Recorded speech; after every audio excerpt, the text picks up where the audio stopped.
Hi, welcome back to 744 Ostrom for another edition of Men's Basketball on the Beat. I'm here with my fellow beat writer, Tony Olivero, and I'm Andrew John, and we're here to break down tonight's game against Canisius.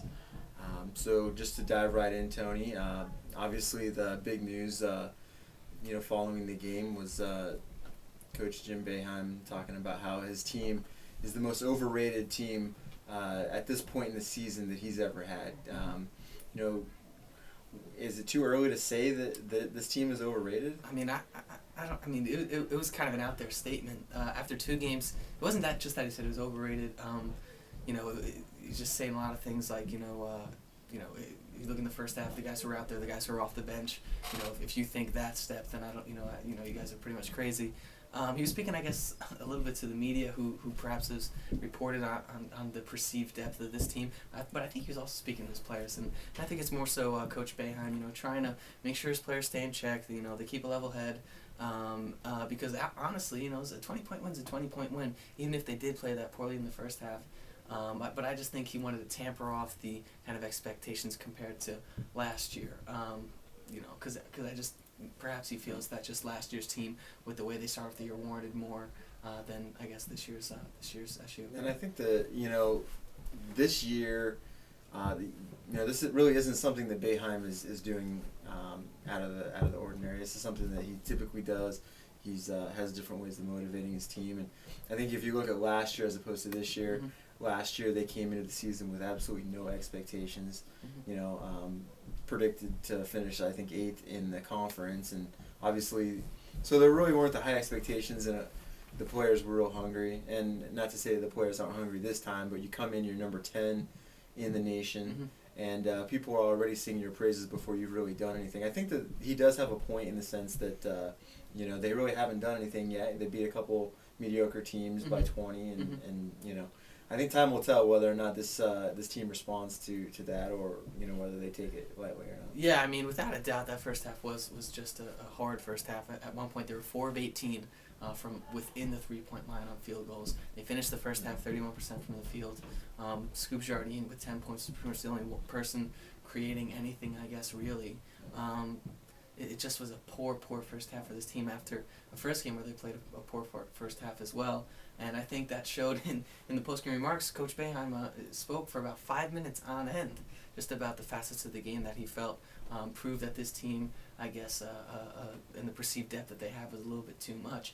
But I guess what's your thoughts on the guys he's pretty much talking about there on the bench, and Dion Waiters, Fab Mello, Boeheim, Sakita, Sutherland Jones, some of those guys? He made it very clear that the 4 guys that have the most experience are the 4 guys that he feels have actually done some things out there, and that they do warrant some of the respect that they've been given by the media and such. But he is in truth being absolutely correct in his assessment that mm-hmm. some of these young guys haven't really done anything, and I think that's fair. And I think one of the things that Scoop Jardine said after the game is he said that this team, talent-wise, is among the best teams that he's ever played on. Mm-hmm. And it's still early in the season. They have, I think, if certain things go their way, if they're able to mature and progress as a team, that they can reach that potential. I think that's really why they have such a high ranking. Mm-hmm. It really hasn't shown on the court. In these first 2 games, they did have the blowout wins, but they really didn't do anything they weren't supposed to do. You mentioned the veterans, and after the game, you mentioned Scoop Jardine as well. After the game, he said to me, if Brandon can just play like that, as aggressive as he did there in the second half, he finished with 16 points, 4 shots from behind the arc, just went off there in the second half with a barrage of 3-pointers. If he can play that aggressively all the time, I don't think there's anyone in the country that can beat us. So I think that just speaks to, I guess, not only Boeheim's confidence in the veterans, but the veterans' mm-hmm. confidence in the veterans, even if they didn't play as well there in the first half. But all 4 of them kind of bounced back. Trish and Jardine had a complete game, tale of one half with Jardine there in the first half, and second half with Brandon Trish. And then obviously Rick Jackson was all over the place, career high in rebounds, but another guy had a career high in rebounds, by Nusakita, one of the freshmen, the only freshman Coach Boeheim really commended after the game. He said in the preseason that Bai was the biggest surprise thus far this year, and he kind of reiterated that again today. 15 rebounds after Fab Melo got in foul trouble in a very quick span there at the end of the first half. Thoughts on Bai Musakita? He's very just skinny player overall, I guess. Yeah, I mean, would you expect that out of him in the second game? Definitely not. I mean, the most impressive thing is that he had the 15 boards in just 17 minutes of action, and 9 of those were on the offensive end. So he's very active. That's one of the things that Boeheim mentioned about him was, he's still a very raw player. He's still very much a work in progress, but a guy, it says something to have a guy who has size and who's very active and who can crash the glass. That I don't see him being able to do that in the Big East against bigger guys and stuff, but against some of these mid majors, he's gonna have some success, and I think that's the same with a lot of these young guys. I mean, Deion Waiters had a really good game, Friday against Northern Iowa. And then really didn't do much against Canisius, and then Musakita and C.J. Fair and Fab Melo. Those guys show flashes here and there, but until they're able to put it together consistently, Syracuse just really isn't going to be able to reach their potential. Yeah, you mentioned show flashes, and I think that just speaks to everything Coach Boeheim is getting across with the depth stuff.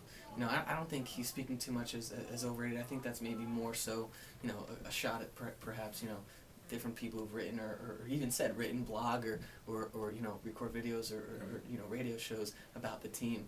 But when you mention the flash stuff, I think that speaks more so towards what the main point was, which was the depth. And I think that was the main thing he wanted to get across to his players. Yeah. But you mentioned Musakita there, and who would have thought that after the first 2 games he would be the one that just point blank has done more than Fab Melo. They both got in foul trouble there in the first game, but here's Musakita. Even though Coach Boeheim joked around a little bit because they did have one guy who was 7'3", they didn't have anyone taller than 6'6". Even though that was the case with Canisius, Musakita's putting up numbers, and Fab Melo's not doing anything. So, and I guess that's the last topic we'll touch on here. What's the concern level with Fab Melo, if there is any at all, Andrew? I just don't know. I think it's going to take him a little while, to get acclimated to the college game. It's a lot faster than he's used to playing, and he's picking up these early fouls, which Boeheim doesn't seem to be too concerned about.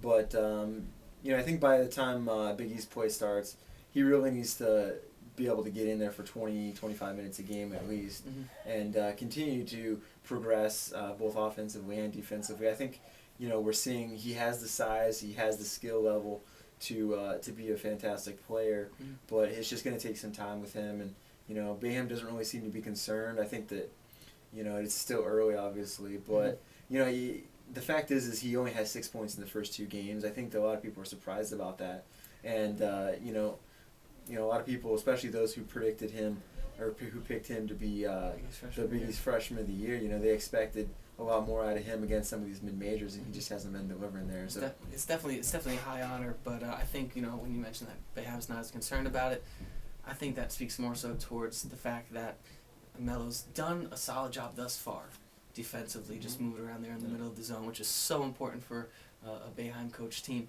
But with that, he has played so well, but then the foul trouble is just going to take its toll. I mean, after the game, it was a feeling of frustration, but also not a supreme sense of, I guess, him worrying, because he knows he can do it, but he's just frustrated about how the fouls have come about. Today, Boeheim even was complaining about 1 or 2 of them, but I think Melo overall is just frustrated with himself about how quickly the fouls have come there. I mean, he played the entire first half. It was about to be a half that was nothing like the last game for SU with Musakita and him staying in foul trouble, but then all of a sudden he's in foul trouble.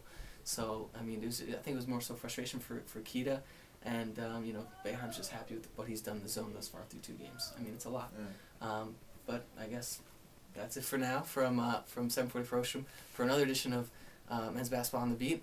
Again, for my fellow beat writer, Andrew John, I'm Tony Olivero. Be sure to check back in either tomorrow online at dailyarts.com or in the print edition of the newspaper for all your coverage from not just tonight's Canisius game, but Friday's Northern Iowa game, as well as all your weekend coverage for every single Syracuse sport.